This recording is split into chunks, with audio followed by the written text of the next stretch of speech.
नमस्कार दोस्तों, learn history में आपका स्वागत है। आज के वीडियो में बात करेंगे कि मल्हार राव होलकर ने पानीपत का युद्ध क्यों नहीं लड़ा था। 14 जनवरी सन 1761 में मराठा साम्राज्य और दुरानी साम्राज्य के मध्य लड़ी गई पानीपत का युद्ध एक ऐसा घातक युद्ध था जिसने भारतीय इतिहास के रुख को बदल दिया था। इस युद्ध में मराठा साम्राज्य का बहुत नुकसान हुआ था। प्रधान सेनापति सदाशिवराव भाऊ और विश्वासराव सहित 27 सेनापति मारे गए थे।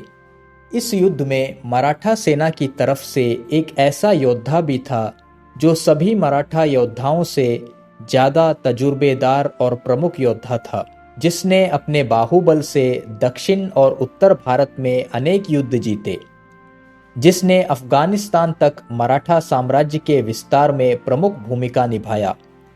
उस वीर योद्धा का नाम था मल्हार राव होलकर। उस समय पूरे भारत में मल्हार राव होलकर जैसा कोई दूसरा योद्धा नहीं था। उत्तर भारत की राजनीति में सबसे बड़ा नाम था मल्हार राव होलकर।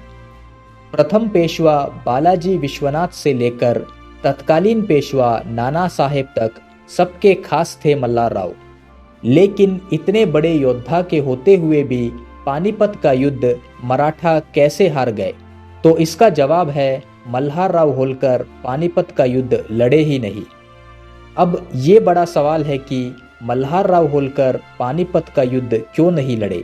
इतिहासकारों के मध्य में इस बात को लेकर अनेक मत है। कोई कहता है कि मल्हार राव ने शुरू से ही इस युद्ध में हिस्सा नहीं लिया, तो किसी का मानना है कि मल्हार राव होलकर युद्ध भूमि से भाग गए। लेकिन ये दोनों ही जवाब मल्हार राव होलकर जैसे उत्तम कोटि की योद्धा पर शोभा नहीं देता। जैसा कि मैंने पहले ही बताया, मल्हार राव होलकर उस वक्त मराठा साम्राज्य के सबसे प्रमुख और तजुर्बेदार योद्धा थे और उत्तर भारत के बारे में जितना उनको पता था उतना किसी और मराठा योद्धा को नहीं पता था। इसलिए ये संभव ही नहीं कि मल्हार राव होलकर उस युद्ध में हिस्सा ना लेते। अब दूसरा मत कि मल्हार राव होलकर युद्ध भूमि से भाग गए, ये भी बेबुनियाद है। मल्हार राव होलकर ने अपने जीवन काल में अनेक युद्ध लड़े। बालाजी विश्वनाथ, बाजीराव पेशवा, चीमाजी अप्पा और रघुनाथ राव के साथ मल्हार राव होलकर कंधे से कंधे मिलाकर युद्ध लड़े। भोपाल में निज़ाम के विरुद्ध, कोंकण में पुर्तगालियों के विरुद्ध, मालवा में मुगलों के विरुद्ध, बुंदेलखंड में मोहम्मद खान बंगश के विरुद्ध और अफगानिस्तान में अफगानों के विरुद्ध हर मोर्चे पर मल्हार राव होलकर लड़े और विजय प्राप्त की। मल्हार राव होलकर का अधिकतर समय युद्ध भूमि में बीता, तो ऐसा पराक्रमी योद्धा युद्ध भूमि से भाग जाए ये कभी संभव नहीं। तो फिर मल्हार राव होलकर लड़े क्यों नहीं? तो इसका जवाब है वे प्रधान सेनापति सदाशिवराव भाऊ के कहने पर नहीं लड़े। दरअसल मराठा सेना जब पुणे से उत्तर के लिए निकली तो उस सेना में बड़ी संख्या में स्त्रियां और दासियां थीं। ये स्त्रियां मराठा सेनापतियों की पत्नियां और उनकी दासियां थीं। ये सभी स्त्रियां उत्तर में तीर्थ के लिए जा रही थीं। जब उज्जैन में मल्हार राव होलकर सदाशिवराव भाऊ से मिले और सेना में इतनी सारी स्त्रियों को देखा तो उन्होंने भाऊ से कहा कि उन सभी स्त्रियों को यही उज्जैन में छोड़कर आगे बढ़े, क्योंकि हमारा सामना अब्दाली जैसे खूंखार शत्रु से है। युद्ध भूमि में स्त्रियों को ले जाना मूर्खता है।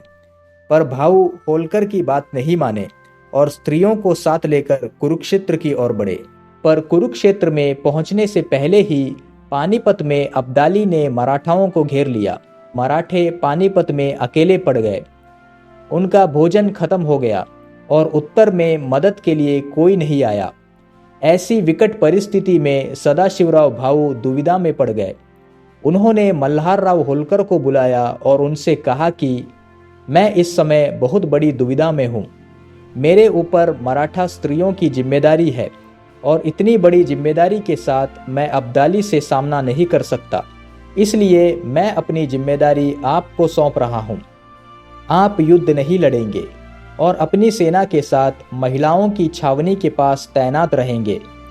अगर आपको लगा कि युद्ध हम हार रहे हैं तो महिलाओं को यहाँ से सुरक्षित निकाल के ले जाइएगा।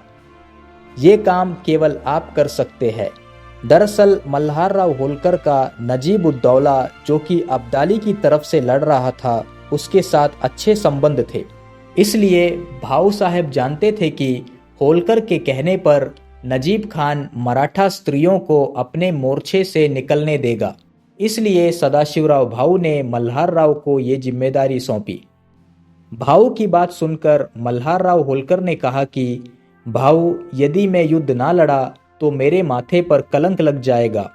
इस पर भाऊ ने कहा, होलकर जी, अगर मैं जीवित रहा तो आपके माथे का कलंक धो दूंगा, पर यदि मैं जीवित ना रहा तो मेरे माथे पर यह कलंक मत लगने दीजिएगा कि मैंने पानीपत में मराठाओं के स्वाभिमान को बेच डाला। यही कारण था कि मल्हार राव होलकर युद्ध नहीं लड़े, और जैसे ही उन्हें दिखा कि पानीपत में मराठा सेना हार रही है, वे मराठा स्त्रियों को लेकर, जिसमें भाऊ की पत्नी पार्वती बाई भी थी, उन सबको लेकर नजीब के मोर्चे से निकलकर महाराजा सूरजमल जाट के पास गए और मराठा स्त्रियों को उनके राज्य में सुरक्षित रखा, और बाद में महाराजा सूरजमल ने उन्हें सुरक्षित पुणे भिजवा दिया। इस तरह मल्हार राव होलकर ने अपने प्रधान सेनापति सदाशिवराव भाऊ की आज्ञा का पालन किया, पर अफसोस कि उनके माथे पर युद्ध भूमि से भागने का कलंक लग गया।